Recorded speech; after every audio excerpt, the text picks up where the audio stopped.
noviembre vamos a presentar nuestro trabajo final con el medicamento Tramadol. Estamos aquí todos los del equipo y a continuación daremos explicación de nuestro trabajo.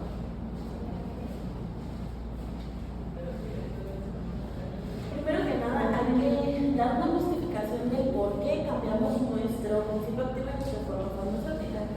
Tuvimos que hacer grandes cambios ya que teníamos el clotrimazol, que era una pomada, o sea, la vía era atómica, y ya que esta no se ajustaba al modelo monocompartimental extravascular, ya que ese tipo de modelo se aplica principalmente a las veces que el fármaco tiene una absorción predecible en el sistema circulatorio, como fuera la vía intramuscular, la vía intraperitoneal o la vía oral.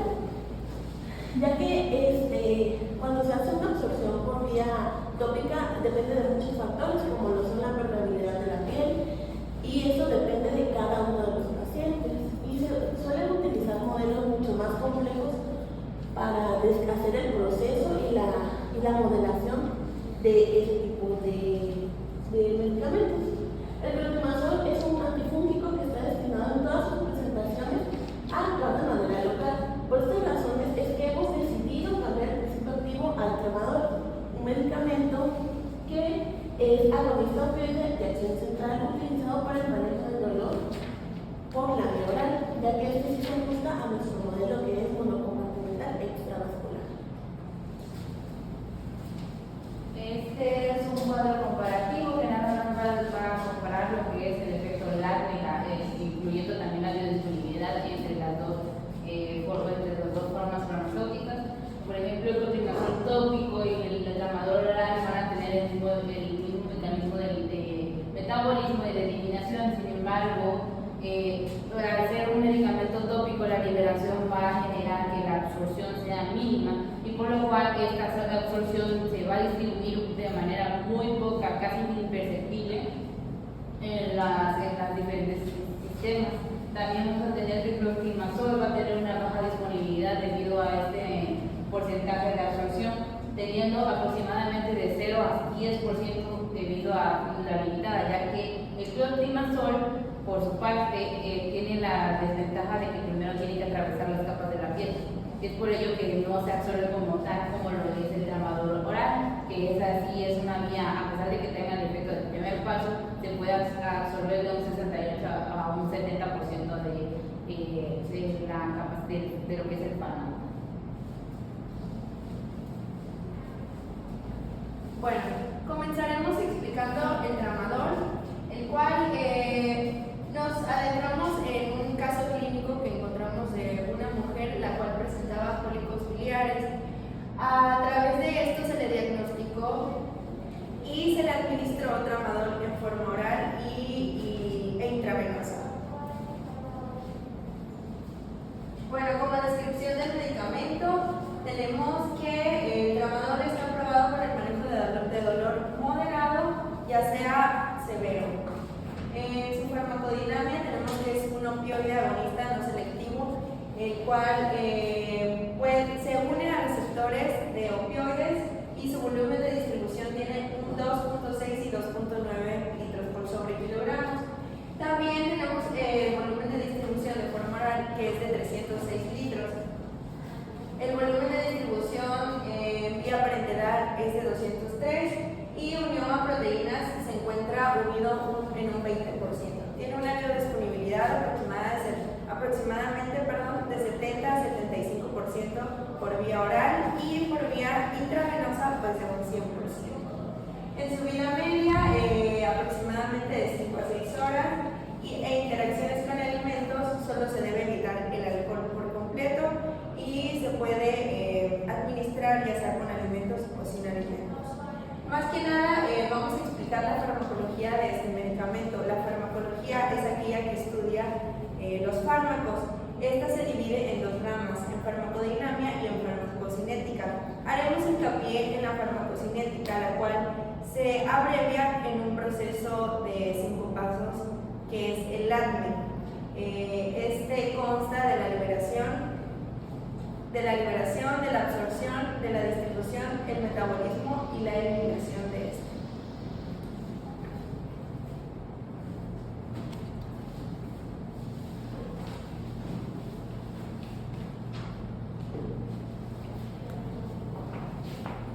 cuanto a las condiciones de administración de la vía, en cuanto a las condiciones de la vía de administración y absorción, es recomendable que se ingiera la pastilla o el comprimido en forma entera, sin triturar ni modificar, con los elementos, pero como mencionó anteriormente mi compañera, evitar totalmente el alcohol, y también en las bibliografías se recomienda evitar hierbas como la hierba de San Juan, y también si cae muy pesada, como es un medicamento muy fuerte, un antibiótico muy fuerte, es recomendable tomarlo con comidas, pero solo si hay una indicación, que sean bajas en grasa.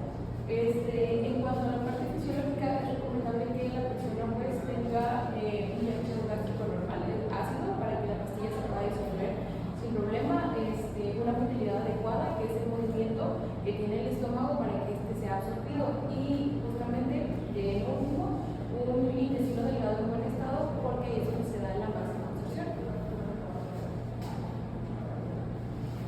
En cuanto a la absorción, el tramador tiene una absorción muy rápida en cuanto a la vía de administración oral, alcanza la biodisponibilidad de un 70 a un 90% en unas dosis de 50 a 100 miligramos.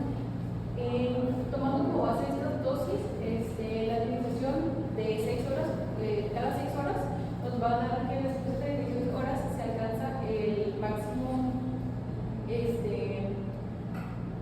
equilibrio máximo, y su biodisponibilidad aumenta a un 90%.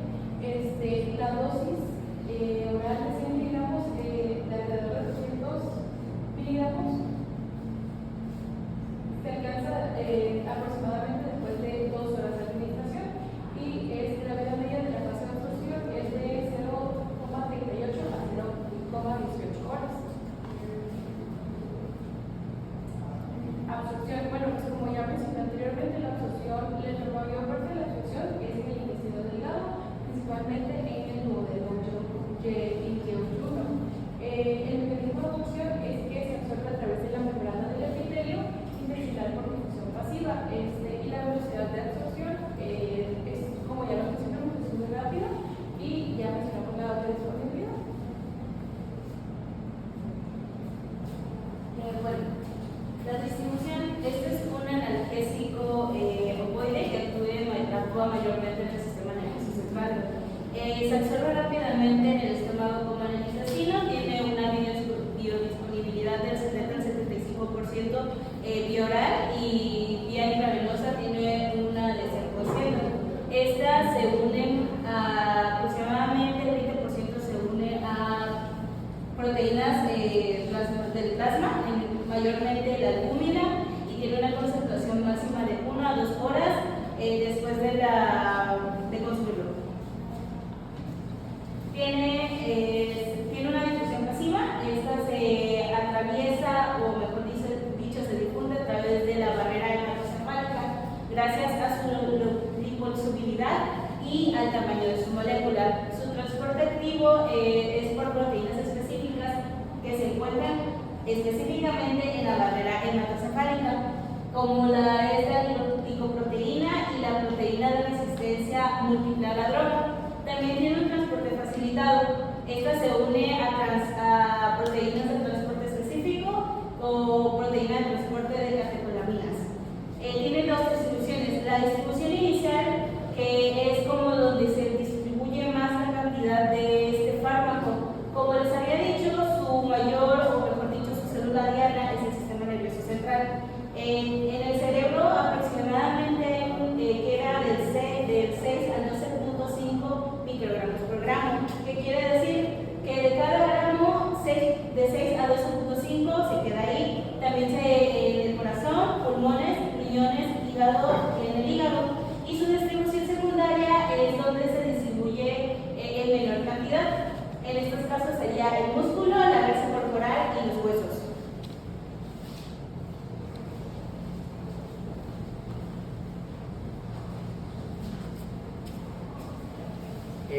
Este fármaco va a ser metabolizado en el hígado por dos fases. En la primera fase hablando de reacciones. Estas reacciones están mediadas por el complejo de enzimas del citocromo P450. La primera reacción es una reacción de desmetilación, donde donde se va a obtener un metabolito que se denominará M1, pero también se le conoce como O-desfeniltramadol. Este metabolito tiene una alta afinidad a los receptores microopioides, donde al interactuar con estos receptores se tendrá el efecto de analgesia, el cual es el efecto farmacológico esperado de este medicamento. La segunda reacción será una reacción de N-desmetilación, donde se obtendrá el metabolito M2, el cual también se le conoce como N-desmetiltramadol. Al igual que el metabolito anterior, tiene afinidad con los receptores, pero su afinidad es menor. Por lo tanto, su efecto será menor que el causado por el metabolito anterior. La segunda etapa es una reacción de conjugación, donde el metabolito M1 y M2 van a ser conjugados por moléculas de ácido glucuránico. Esta reacción causará que los metabolitos aumenten su solubilidad en agua para posteriormente ser eliminados. Al buscar información sobre las interacciones farmacológicas de este medicamento, primero comenzando con los medicamentos que también se prescribieron en el tratamiento del paciente, del caso clínico que se está estudiando, no se encontraron interacciones farmacológicas de importancia médica más que la interacción del tramadol con la metoclopramida, donde esta generará un efecto de somnolencia y cansancio. Ahora bien, sí existen medicamentos que pueden tener interacciones farmacológicas de importancia médica con el tramadol, como lo pueden ser la fluoxetina.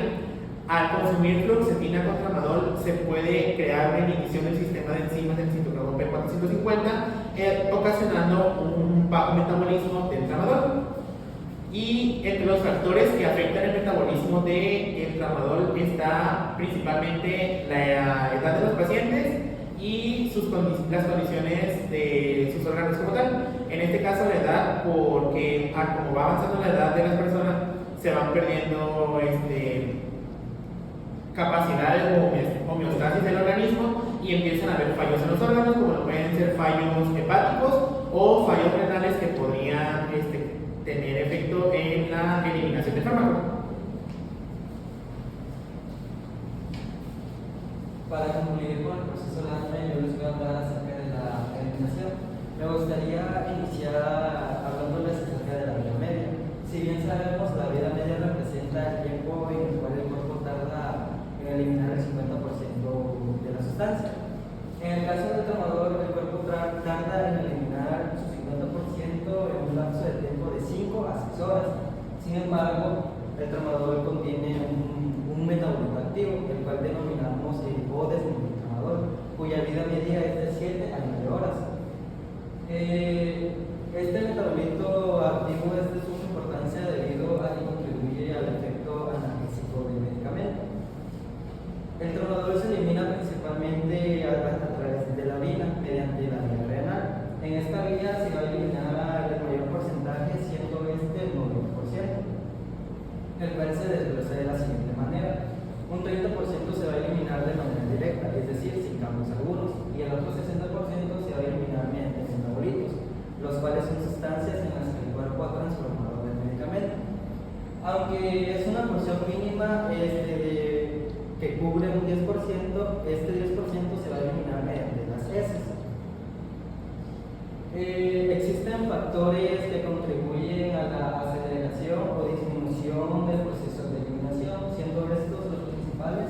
Como primer factor, decimos que es la función renal y hepática. Si los riñones y el hígado no funcionan óptimamente, esto se verá retrasado en el proceso de eliminación. Y como anteriormente mencionaron, la edad contribuye en gran medida, debido a que con el lapso del tiempo las personas mayores van perdiendo esta capacidad hepática y la cual va retrasada la eliminación. Y como último factor tenemos a la duración del tratamiento. Si el tratamiento abarca varios días, el tramadol suele almacenarse en el cuerpo, lo cual va a retrasar la eliminación.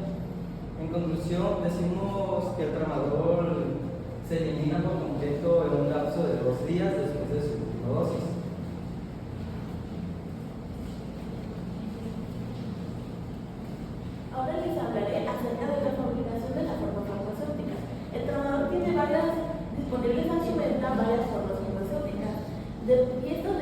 de la rapidez que se necesite para aliviar el dolor. Y en este caso la paciente fue administrada por dos vías, una vía intravenosa mediante una perfusión solo por única vez y por comprimidos de 50 miligramos de clorhidrato de tramadol.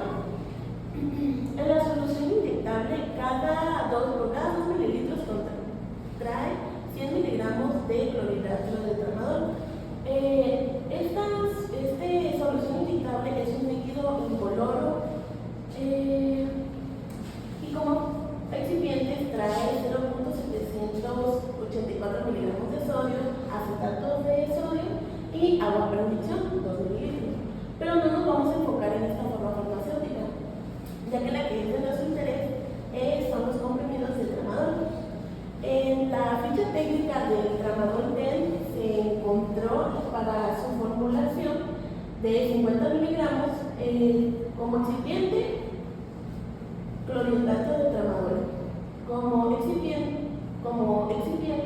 celulosa nitroglicérina 142.375 miligramos, que este es un diluyente y un aglutinante. Lactosa CD, son 50 miligramos, que también es un diluyente, y estos dos aportan volumen al comprimido. La clorcaramelosa sódica es un desintegrante y se incluye 2.5 miligramos. El dióxido de silicio coloidal, que también son 2.5 miligramos, es un antiaglomerante y un absorbente. El colorante rojo se utiliza para mejorar el aspecto del comprimido, y el esterato de magnesio es un excipiente que se utiliza como lubricante. Ahora, estabilidad y vida útil de las formas farmacéuticas. A continuación se va a describir el proceso de fabricación de las formas farmacéuticas. Y este es de vital importancia, ya que se van a ir realizando pruebas consecutivas antes y después del almacenamiento, ya que es crucial para garantizar sus propiedades físicas, químicas, microbiológicas y terapéuticas a lo largo del tiempo. Este aspecto está regulado por normativas como las buenas prácticas de manufactura y por las regulaciones específicas y normativas de cada país. Ahora, el proceso de fabricación de los comprimidos es primero pesado y mezclado. Pesado el excipiente con los excipientes con el principio activo, que en este caso sería el tramadol, y la celulosa nitroglicérina, la lactosa, y en general los excipientes que ya se explicaron anteriormente. Y estos son pesados de acuerdo a una formulación estandarizada, dependiendo de la cantidad que se quiera realizar de comprimidos. Ahora, el mezclado. Es importante realizar un mezclado para asegurar una homogeneización del principio activo con los excipientes. Ahora, la granulación, ya sea vía húmeda o vía seca. En este caso es vía húmeda y se le añade un líquido aglutinante, que en este caso sería una solución de lactosa.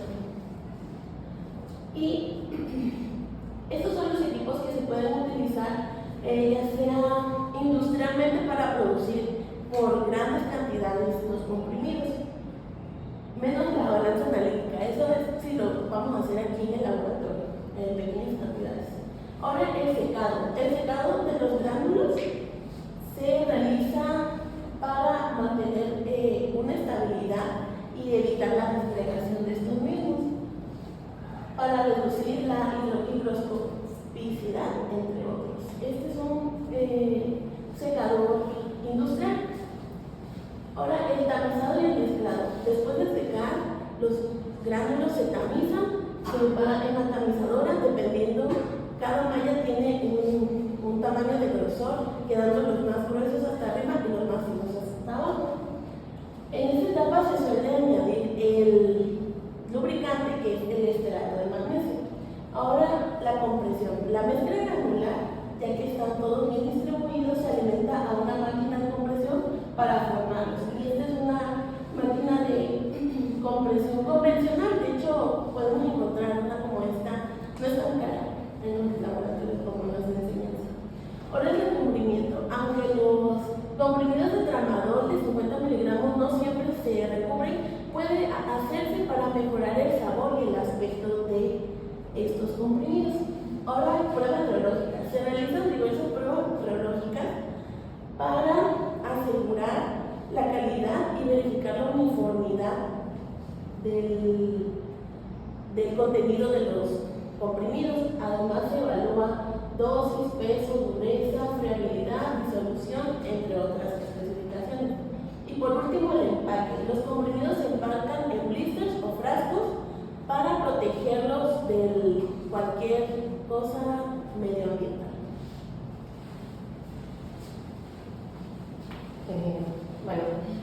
Solo les iba a explicar lo que es la relación de la forma farmacéutica con en este caso, el proceso de liberación, el cual no era mencionado por el tema de que la liberación en la forma farmacéutica oral no se ve como tal, y en la forma farmacéutica, por vía intravenosa no se conoce, y en la forma oral sí.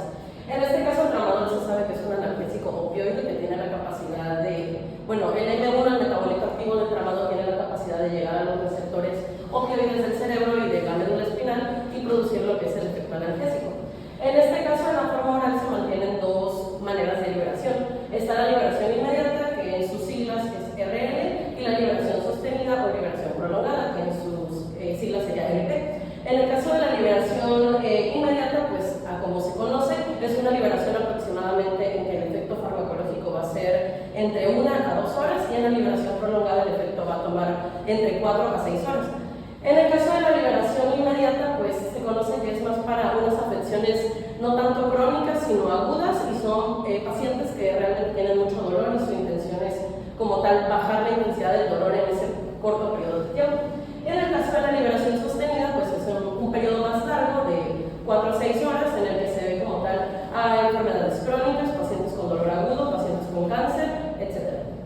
En el caso de la liberación de la forma farmacéutica intravenosa, pues como tal no se considera que haya un proceso de liberación, ya que la forma farmacéutica, al pasarse directamente a atravesar las membranas de la piel, pues está como tal en torrente sanguíneo, y por lo tanto se considera que no pasa un proceso de liberación. Como tal, el proceso de liberación se define como el momento en el que la forma farmacéutica o el principio activo encapsulado en la forma farmacéutica es liberado en el torrente sanguíneo para su proceso de absorción.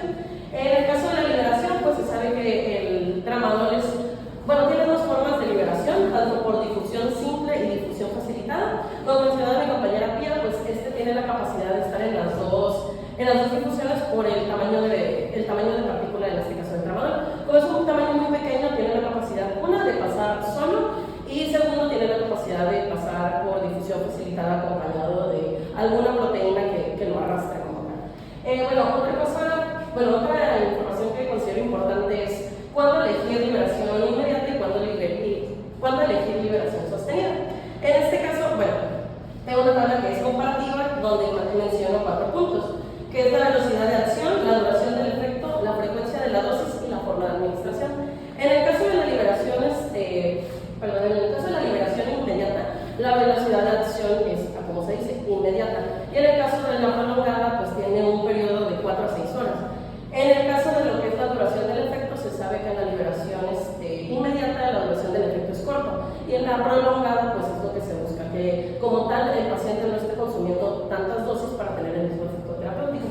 Y en el caso de la frecuencia de las dosis, se ve mucho que en la liberación inmediata el paciente tiende a tomar más comprimidos que en la liberación prolongada, ya que la liberación inmediata como tal maneja un solo comprimido por un periodo de tiempo, en la liberación prolongada maneja un solo comprimido por un periodo de tiempo, y en la liberación inmediata se considera utilizar lo que son las multidosis para tener el mismo efecto farmacológico. Y en el caso de la forma de administración, esto tiene mucho que ver porque la liberación inmediata y la sostenida depende mucho de la naturaleza de la enfermedad del paciente. En este caso, en personas crónicas se considera por el tema de absorción estomacal que es mejor una liberación prolongada o sostenida. Y por último, como conclusión, es importante mencionar que la liberación de la forma farmacéutica tiene mucho que ver no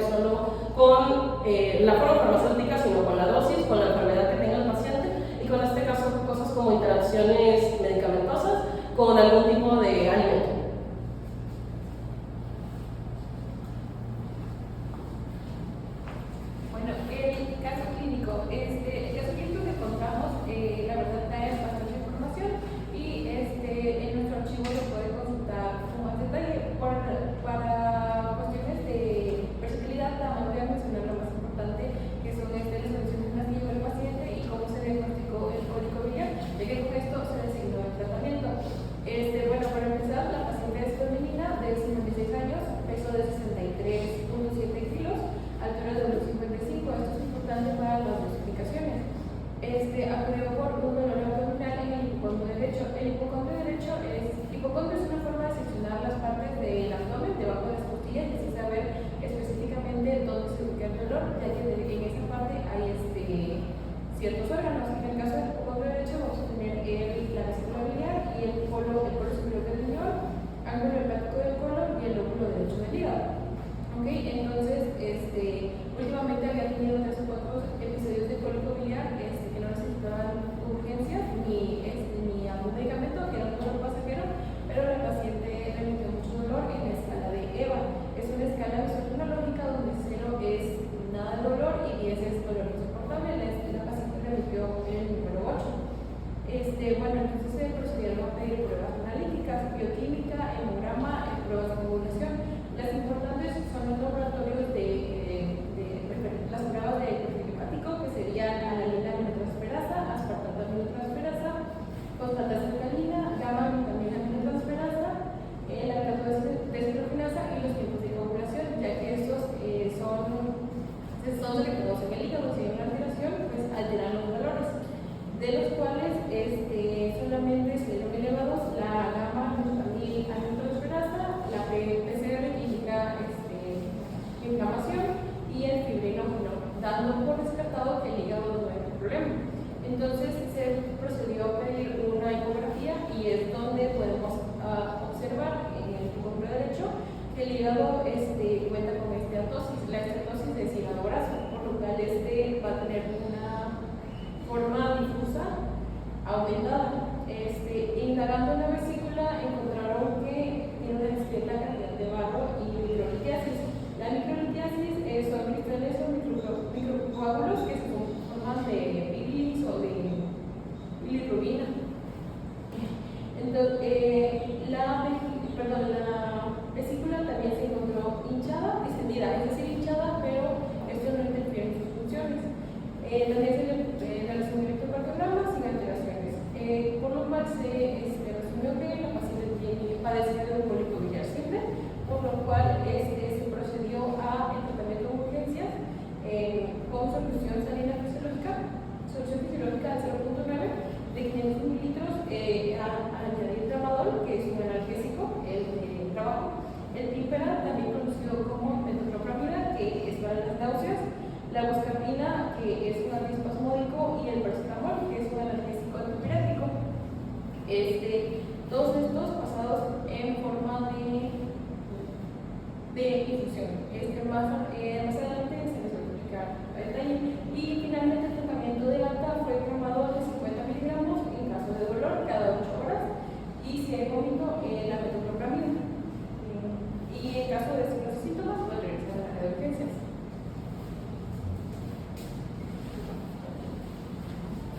Bueno, esta es la gráfica que se muestra el tratamiento del tratamiento cuando se da de alta, que es el tramadol oral de 50 miligramos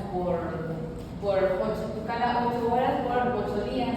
Estos picos van a representar lo que es la concentración máxima que puede llegar a estar este fármaco en el sistema, siendo decayendo similarmente de acuerdo a la eliminación de lo que es el fármaco. Vamos a tener esta distribución, pues va a ser la concentración respecto al tiempo, que son estos picos de cada cuánto es que se está tomando y cada cuánto es que mantiene una concentración entre la concentración mínima y la concentración máxima tolerada. Esto quiere decir, bueno, esto nos muestra que la dosis que nos está dando o que le están dando al paciente es una dosis que puede genera una respuesta a un efecto terapéutico, pero sin llegar a lo que es el límite de la concentración máxima tolerada. Están en un rango, los picos están en un rango cada vez que se van administrando y pues cada que termina su tiempo de eliminación en el sistema pues van decayendo y se van alzando cuando se van administrando de nueva cuenta cada